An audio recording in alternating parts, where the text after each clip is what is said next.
The following edition of Connecticut Valley Views is made possible by Windsor Federal Savings, with offices in Windsor, Granby, and Bloomfield. Neighbors helping neighbors since 1936.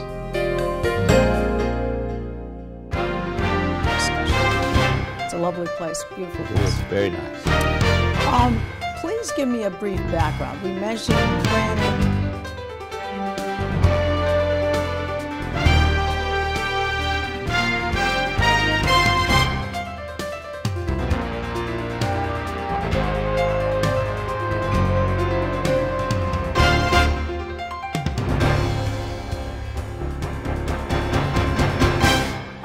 I'm Susan Regan, your host for Connecticut Valley Views, and today I'm going to be interviewing Christopher Hartley. He's the Senior Vice President of Planning, Business Development, and Government Relations at St. Francis Hospital and Medical Center. What a pleasure to have you here, Christopher. Thank you for having me. I think we're going to enlighten our folks a little bit about what's going on. Now, I would also like to mention at this time, I'd like to thank Cossett Library for once again providing a venue for our discussion. It's a lovely place, beautiful place. Yes, it is very nice. Please give me a brief background. We mentioned planning, business development, and government relations, Christopher. That's a lot on your plate. What do those various departments do? What are those responsibilities? Well, you know, we work as a team at St. Francis Hospital and Medical Center. I work under our Chief Strategy Officer, Dr. Art DeTore, with many colleagues, and we provide strategic planning services where we look at the future and predict where we need to have our services. We set up individual business deals, leases for space, provision of individual services, and also I'm involved in talking with legislators about changes that are happening in the federal and state government that relate to healthcare issues. Now, have you seen this responsibility for this department? Have there been any changes over the years? Have there been any major things that you can see that have changed for the hospital based on what has happened in Connecticut or within the administration we currently have? Well, I think first we are, as part of the Accountable Care Act, working together to work with our consumers, with our providers, to take more responsibility for managing the health care of the population, and with that, changing the way we deliver health care services, focusing more on prevention and promotion, and on the kinds of services people are going to need to stay healthy. At the same time, clearly, the pressure on cost has made it significant to always try to be more efficient, to provide more services at a more cost-effective rate, and we're constantly working on that as well. And always the emphasis is on higher and higher quality to make sure we do the right thing the right way the first time so patients receive the best possible care. Well, I think that's proven in that now that the Connecticut Health Council has been established, that initiative started a few months back. That's all of the hospitals and all of the health care associated facilities are trying to work together, I think, to try and bring that. I mean, that seems to me as though that would be a major thing. Well, that's part of it for sure. And obviously, though, it starts with the delivery of health care at each of our major hospitals and what we focus on to make sure that our services are the top notch that are necessary for our patients and physicians. All right. Now, there are many challenges for optimum patient care, given the current budget proposals that the governor has, that he's proposing, impacting Connecticut hospitals. And one of them is, and my question is, what are the real numbers in question? In other words, what is the reality of the outcome if this budget is put in place, given that the governor says that the budget is basically what's going to go back to the hospital remains flat, and that's that we have $1.75 billion for this year, $1.72 billion for next year, and then the year after that, $1.77 billion then. So he's saying it's going to remain flat, but is that the reality? The truth of the matter is, when the hospital tax was created on hospitals, the understanding was that the hospitals would pay in to the state tax-wise about $350 million. The state would, in essence, also give the hospitals about $50 million in subsidy for the uninsured, and then they would seek from the federal government that was offering a 50% match, $200 million worth of matching funds from the federal government, and that would go forward then to be used for the state for other purposes. But the $400 million, the tax plus $50 million in subsidy, would come back to the hospitals to pay for services. What's being proposed under the governor's current budget is a $550 million reduction in what hospitals will be paid over the next 2 years. In essence, what's happening is part of the tax money that was being returned to hospitals after it was collected by the state is now being taken away and used for other state purposes. The first we saw of this was in the special session that occurred this past December, where in essence hospitals lost $103 million worth of reimbursement from the state under the Medicaid program as the state tried to balance this year's budget. Sure. Now that made the hospitals 1/3 of the total reduction in costs that the state had to make to meet the requirements of the state budget came from hospitals. If you look at the next 2 years where the governor is projecting a $2 billion shortfall, he's asking to take $550 million of that money from the hospitals to pay that shortfall. That makes the hospitals pay 1/5 of the total shortfall for the state over the next 2 years.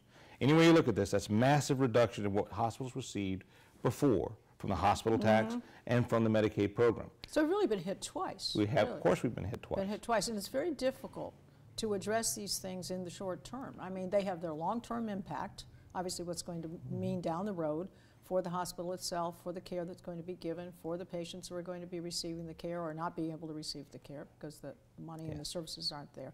So it's an immediate have to respond to, what are we going to do about it, and then the long-term results for it. I mean, what you really want to apply here is preventative care to all of these issues coming up. That's correct. But if you look at the situation, in the last 26 years that I've been here, I've never seen a governor cut the Medicaid budget to hospitals by this amount. We actually are going to lose more in 2 years from the Medicaid program than the recent sequester action that takes 2% of the Medicare program will take from hospitals in 10. So if you think about the planning that's required to try to provide services to a larger population, Medicaid population has been growing. It's nearly doubled in the state of Connecticut because of our economic downturn and the fact we aren't growing at the same rate as the rest of the nation, even as we go into recovery. We've seen a much larger Medicaid population. That population continues to grow. They demand services. You're cutting those services and the payments for Medicaid at a very time where we're still serving a large population. And the reason the costs have gone up is because the number of individuals on the program have gone up dramatically. Sure, of course, of course. Well, we're not going to get into it because it's a long story unto itself, but the Affordable Care Act, I think, is part of the driver here. I think they feel that's going to be the Band-Aid to fix all of these Well, we are part of the solution in the Affordable Care Act. Hospital industry as a whole agreed to cut $155 billion as part of the Affordable Care Act. So we've all been working together, the hospitals in Connecticut, the hospitals across the nation, making changes to reduce our cost to move forward on the promises of the Affordable Care Act. Remember, there are three parts of the Affordable Care Act: provide improved access, better safety and quality, and lower costs. We've been working on all three of those measures, and there's a plan in place to move us forward in that direction, 2014, 2017.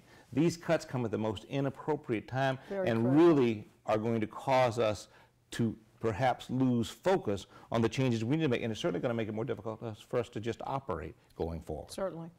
All right, well, conversely, in an article from the Har Report, and this is from the Hartford Courant, March 19th of this year, that in a letter to lawmakers, it said that, and this is from 25 of the 30 acute care hospitals, that the Malloy budget over the next 2 years, starting July 1, the new fiscal year, could cut the hospital spending by $550 million. I think you did mention that.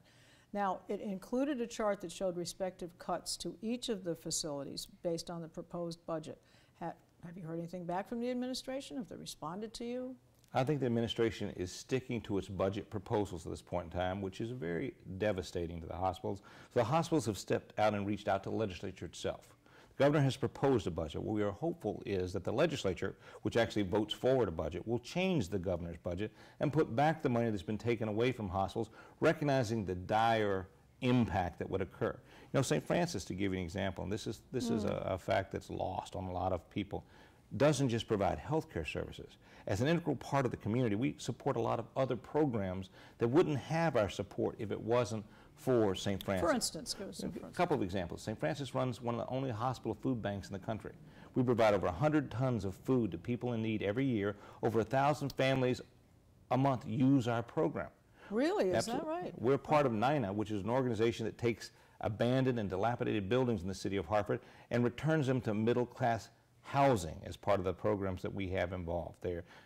What a wonderful program. I wasn't even aware of it. We also run a lead-free house for children and families that are in lead paint risk in the city of Hartford. We've had over 800 children since 1998 go through the program. These are all programs we support and fund that we won't be able to do going forward besides cutting back on our health care services, because obviously we're going to focus first on our healthcare services. So these Sure. kind of cuts are devastating when you look at what could happen to, and this is not just St. Francis, every one of the hospitals does something similar in its community. We are vital aspects of the community, and these kind of cuts will devastate the hospital. So you're responding to a need. You identify a need. We need a lead-free house. People need more food, and you're doing this, and you're really not hyping it. You're not trying to get any extra PR about it. So this is the first time I've heard of it. So congratulations on those But we're not alone. fronts. Every Yes. hospital in its community is doing the same thing, and these are the kind of programs that'll be cut. Besides basic healthcare services to some of our neediest populations, they'll also be cut back. Well, they're preventative care in many ways, because if people aren't starving, they're getting the nourishment they need, so hopefully they won't get sick. And if people are in lead-free houses, then obviously they won't get the results of what those kinds of things will incur. That's correct. So that's a preventative care measure in its own, not just doing something nice for That's somebody. correct. So that's helping towards that final end. Now, in this same article that was made, Stephen Brill, he is documented in a hospital system in a lengthy report in Time magazine. He says that institutions systematically overcharge some patients. He wasn't identifying anybody in particular, he's just saying some, and are profiting by gaining the upper hand in negotiations with insurers. Now, Dan Haar, the same one who wrote that other article, went on to say that he was on WNPR's program, Where We Live, local radio show, Friday morning with Brill and with the host, John Dankowski, state healthcare advocate Victoria Veltri, who I have interviewed, and Christopher Dadles, who is the CEO of St. Francis Care in Hartford. Now, Dadles defended the hospital's position, and he said their financial practices, saying we're not running up excessive surpluses, and the profits that they do make are put back into our community care, which may be some of those extra curricular activities that you get in to help people. And he said that part of the issue is low reimbursement for Medicaid and the state and the federal program for the poor, which he said would fall further under Malloy's budget. Your comments to that? Well, I read the Brill article. Right. And I think the Brill article focuses on the wrong thing. The truth of the matter is virtually nobody in a hospital pays the charges. Everybody gets a discount from charges from day one. The two biggest payers in healthcare for hospitals are Medicare and Medicaid. They set their own rates. Most insurance companies You have to hold to that. That's right. So, yeah. They set and they use their own formulas, their own systems. All the insurance companies negotiate their own rates from the charge master. So quite frankly, the charge master is simply there as a starting point for discussions. It really doesn't set the rates that are received for most hospital care. More importantly, when you talk about the idea of cost shifting is nothing new. Throughout time, hospitals have always cost shifted from state programs and federal programs that underpaid hospitals to insured products and insured patients to cover some of the difference. If we hadn't done that, we wouldn't have been able to provide the services we provided over the years. So I don't think there's anything new or shocking in the Brill report. The bigger issue for us is that as a society, we've said we want to pay less for health care, but we want all the services and all the latest diagnostic equipment available. At the same time, we don't want to wait for services at all. We have to look at all of the decisions we're making about the healthcare we use and make changes in the way we use healthcare. Look at more prevention, more promotion, looking at trying to stay healthier longer. We've got to be part of that solution, but no one part of the system can do that alone. The consumers, the providers, and the insurers all have to work together to change how we use them. It's a coalition of everybody who's involved in the solution, in the problem, in the challenge, and in solving all of that. So to me, Brill encouraged blaming somebody. We've got to get past the idea we're going to blame somebody, that some individual or some organization's going to fix our problems. We've got to work together to bring healthcare to a different location and deliver healthcare differently over time. And we're doing our part, making the changes we need to make that happen. Well, I think they're trying to say, what they're trying to say is that you're in a commercial venue and you're not really there to help people, you're there to make money. Really, in essence, hospitals are known and base their profile on the fact that they deliver the right things to the people and do the right thing. I really think that's where the profile of a hospital comes from. You know, it's not that you're reporting into a group of people to see how well you're doing on the stock exchange. You're really saying what we want to be said about us is we are the best hospital in the United States and that we provide the best care we can at a good cost and provide a good value. And I really think that's what the hospital wants to have said about it. And that's what we're trying to do. And if you look at the the margins of most Connecticut hospitals are very low compared to any kind of commercial investment. But again, even amongst hospitals in the country, Connecticut as an organization, as a state, doesn't provide high margins. New England as an area of the country doesn't provide high margins for hospitals. And all of that money is plowed back into the community in one form or another. Now, just a quick question on the side.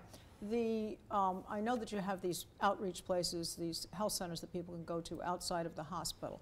Does that take away, or does that alleviate, let's say, places for people to go for normal routine things, not necessarily emergency things? They've lost a limb in a car accident or something.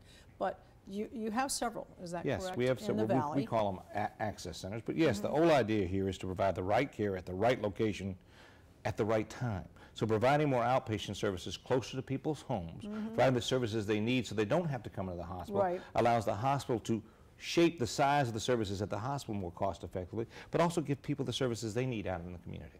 Now, these would be affected, am I not correct, if in fact this budget goes through? You've got staff there, you've got operating costs there, services provided there. The sad part of this, would some of these be lost? If St. Francis has to absorb the cut that's been proposed as part of the governor's budget, St. Francis will have to find over $37 million in reductions over 2 years. If you look at that and just translate it into jobs, that's over 280 people that would lose their jobs. Obviously, to try to save some jobs, we'll close venues in different locations where the cost exceeds our income. Many of those are in places, however, where the patients really need the services, but we'll close them in order to be more cost effective. But then again, those patients won't have access to the services and may show up in our emergency room. They show up in our inpatient area, and basically instead, because they didn't get the care in time they needed. They didn't get it in time, and a lot of people don't have, you know, a car ride, and so if they're closer to home and it's easier for a friend, and particularly if you have to go back for a service a few times. That's correct. That you could be going back twice a week for something, or over a period of a month or so. So this makes it handy, and it doesn't overload the inpatient directly at the hospital with a more serious and critical. And I would argue it's more than handy. What happens is the necessity to provide these services in a more cost-effective fashion is lost, because now the patient doesn't have a choice. Oftentimes patients avoid getting care, particularly amongst the poor groups, until it's too late if you don't have easy access to services. So then you see them in the emergency room, and you'll see an actual high-cost impact from that. Well, and I think the other thing, if the problem can be taken care of sort of locally, if you will, rather than having to become a patient or to be brought into the hospital, because that's an enormous cost. Once you've left that emergency room and you're into the hospital, it's a whole different thing. So if it can be addressed at any one of these places. So that's definitely one of the things you need to be concerned about, because the loss of those outreach programs are great. All right, now, the governor's proposed budget does reflect a decline in state reimbursement for free care that hospitals give for those who don't have medical insurance. And the explanation for that is it's supposed to decline starting in 2014 because of the Affordable Care Act. Do you see that as a reality? You think, I mean, will that happen? The whole premise of the Accountable Care Act was that we would basically make insurance more available to all populations. If it's more available through a health exchange, through Medicaid, through Medicare, then patients that are now uninsured will become insured. So that is the goal. The problem with that is timing. It's not going to happen as quickly as the governor's proposing, nor is it going to happen as in such a streamlined and uniform fashion. But more importantly, we're still talking about patients coming up with a lot of co-pays and deductibles that they may not have, which may make them resist change. And additionally, in some situations, the uninsured are uninsured for a variety of reasons that access to a health exchange may not change right away. So we have to look at the fact that even though we hope the uninsured will go down, and there is every indication in theory they will, the systems are not in place, and they haven't been in place long enough to guarantee that that transition is going to occur and how fast it's going to occur.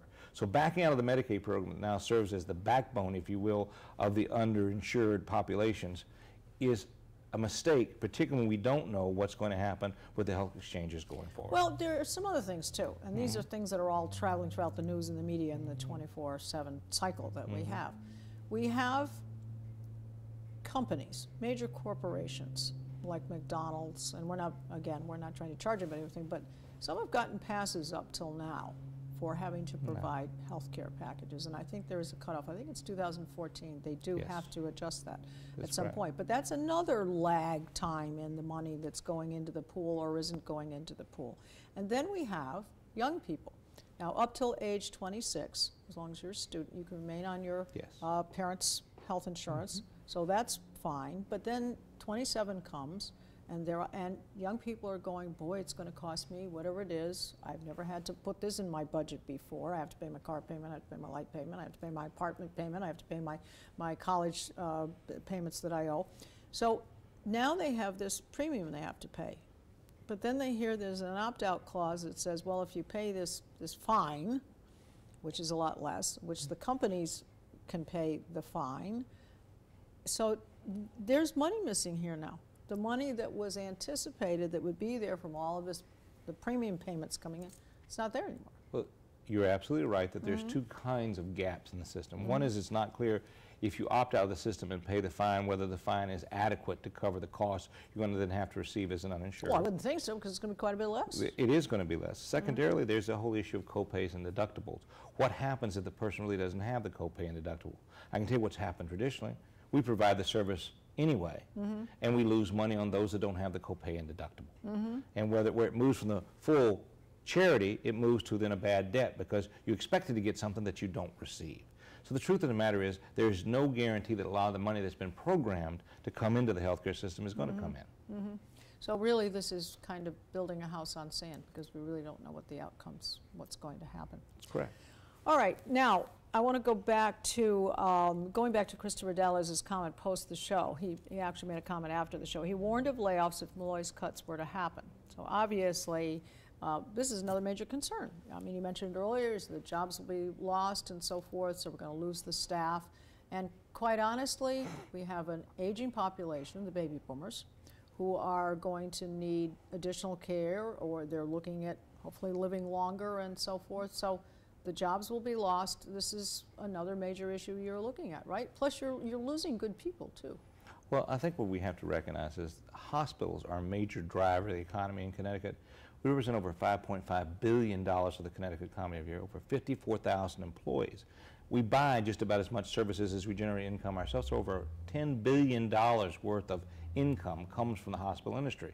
What's going to happen if these cuts go through is significant reduction in the number of personnel available in all of the hospitals, significant reduction in their purchasing power, significant changes in how many people we hire as new students that have been trained in our system, people that live in our state that used to get jobs. So what we're going to see automatically with these kind of cuts is a major downturn in one of our economic drivers. There is no guarantee where new jobs are going to come from to replace those, let alone grow those jobs. It takes time for people to do internships and so forth. If you look at Connecticut right now, we didn't grow any jobs through February.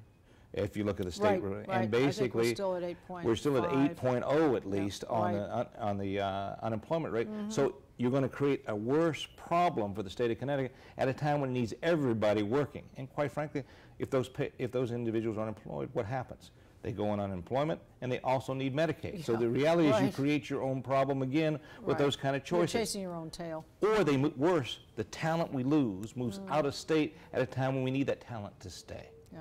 Bad decisions all the way around, quite frankly. Well, with this with reduced staff, you're going to have this less care, less vital things that are being brought to people, particularly, as I said, the aging boomers. That quality of care is not there.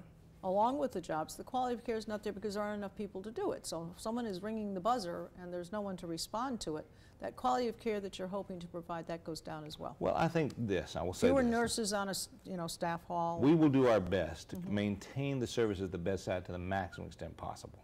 So I think the first thing that will happen is instead of seeing service at the bedside go down, you'll see access to services be reduced. You'll see some of those programs I talked about already that we do in the community that are not direct patient care disappear. And you'll see training programs for students and others go away. You'll see recruiting of new people to come into the community go away. So I can't say that the quality of the care we deliver will go down right away. What will happen instead is all the other things that hospitals represent will shrink and will not be available. Opportunities in healthcare. It's a slow erosion, but it's there. It's there. There's no question about it. Well, the major other component I see here to this budget reduction is that controlling of healthcare costs. Now we have new things that come, new methods, new testing, new things that are developed. Healthcare costs, are they escalating, or is that an incorrect statement? Well, a couple of things I think we want to recognize about healthcare costs. In 2002, healthcare costs was growing at about 9% a year. Since that time, because we've been working together, we've begun to lower the rate of growth of healthcare costs. Since the Accountable Care Act, in the last 3 years, healthcare costs have actually grown at less than 4% a year. As a matter of fact, in 2012, it grew at less than 12%. For the last 3 years, the total amount of the GDP contributing by healthcare is 17.9%. So we're beginning to bend the cost curve, working together. But we have to work together and stick with the program that provides time for transition. What's being proposed here is arbitrary, designed to address an immediate budget problem without any thought to what the ramifications are to the longer term trends of trying to work together to change how we deliver care, to change how we use healthcare services, and to support a population that makes those changes in an adequate and high quality fashion. That's the mistake that's going on here. We need those funds, that $550 million, returned to the healthcare system, and stick with the longer game plan that we can work together with the governor to make the changes that are necessary. All right, well, let me ask one other thing, and it's not directly related to this, but research, are you able to keep up with, I mean, in other words, is the hospital, when there are opportunities, when research is being done on the side, a lot of drug companies, a lot of people are developing new processes, new instruments, new ways of doing things. This will curtail your ability to bring some of this in. Will it, or will it not? Well, I think the reality is the state Medicaid budget changes won't affect research. The federal sequestration that's being talked about right now, and the cuts that have occurred that are already beginning to be felt in Connecticut, will affect the National Institute of Health, will affect all the research activities that go forward, of which Connecticut is a beneficiary and actually provides all that through their training programs at Yale and UConn, and then we participate there. So the bigger threat to research, I would say, so it's not a direct impact on the hospital, but it feeds into it. So it's through the sequestration and Medicare. It feeds into it. Well, we very much appreciated your time, Christopher, to try and clarify some of the things I know that people are concerned about, what will happen with the budget, a lot of people being affected by the budget, but certainly healthcare is a major priority for every single person, every single resident, not only of Connecticut, but the United States. So hopefully we've clarified this and perhaps take this forward, and further consideration will be given to change these cuts. We certainly hope so. So I just want to thank you very much for your time. Appreciate it. All right. I'd just like to close with a quote from Rush Limbaugh, which he said not too long ago on his radio program. "It's amazing how expensive health care costs once it's free."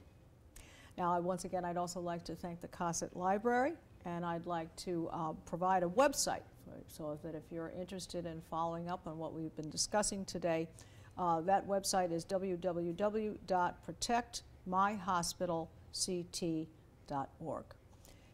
I want to also encourage you to watch all of our programs on our website, which is www.ctvalleyviews.com. This is Susan Regan. Thank you for joining me in bringing proof to the people.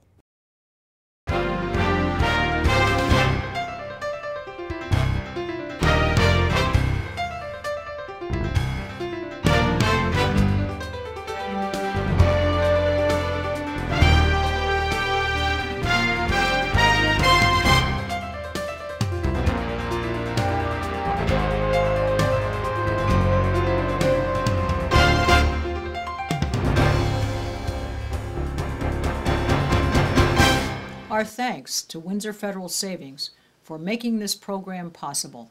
Neighbors helping neighbors since 1936.